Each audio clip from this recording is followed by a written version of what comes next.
Oh, I win the speed tie. I could have better nature for it as well. So if I hit the sleep on this Butterfree, I won the game.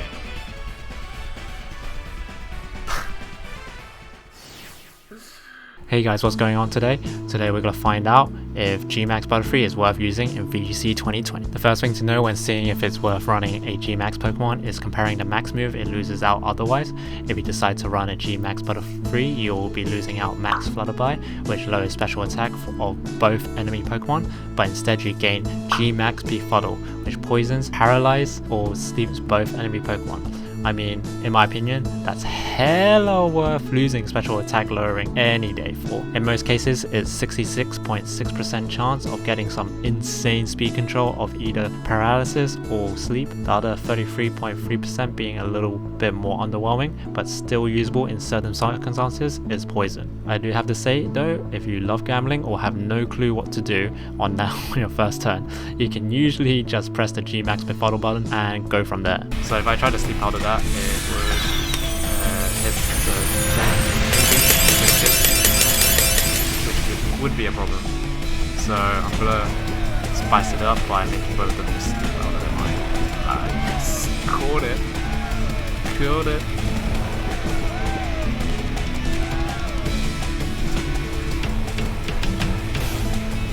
Running GMAX Butterfree is great because it doesn't change the role that the Pokemon is good at anyway. You don't need to suddenly give it the 180 and change the role from a speedy attacker to a tanky sport or whatever. It just stays the same. It's still the role of sporting your Trick Room setter either by outspeeding the enemy, putting them to sleep, or Rage Powdering, which redirects each hit in towards the Butterfree. Plus now, it has one more option with GMAX Befuddle. Common sets on Butterfrees are running Compound Eye, which raises accuracy, Focus Sash for HP EVs, 252 special attack, 252 speed, running the moveset of Pollen Puff, Sleep Powder, Rage Powder, and Protect with a timid nature.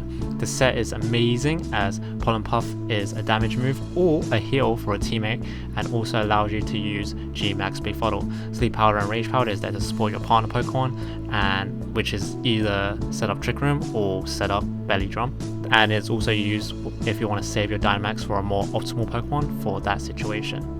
I've tried a lot of games with GMAX Butterfree, and if you have a GMAX Butterfree, there is no harm in replacing a normal Butterfree in that team, for as it opens up your Dynamax options in the team, as typical support Pokemon tend to not Dynamax as it doesn't provide the utility or enough damage to justify the Dynamax. However, Butterfree is more of an aggressive support as its base speed can outspeed a lot of monsters and also have high special attack to justify Dynamaxing. Accompanied by the ability from Befuddle, it's definitely worth it.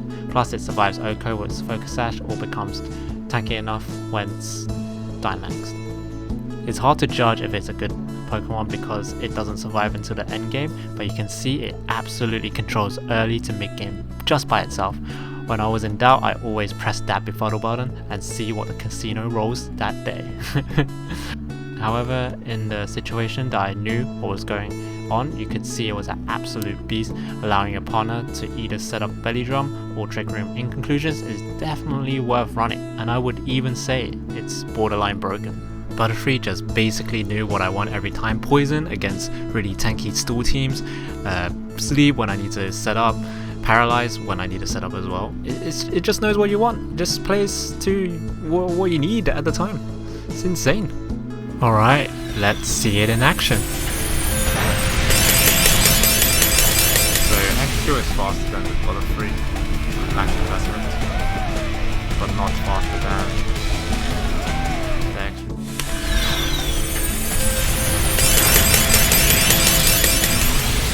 It could be choice, so I could get outspent it, but he's asleep, so it's okay.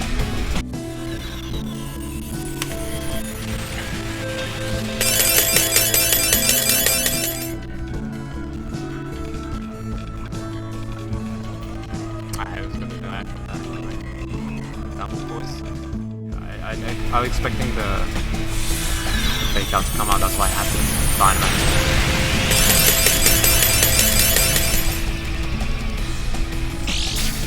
I don't mind hitting poison on this guy though. The other guy has to go to sleep.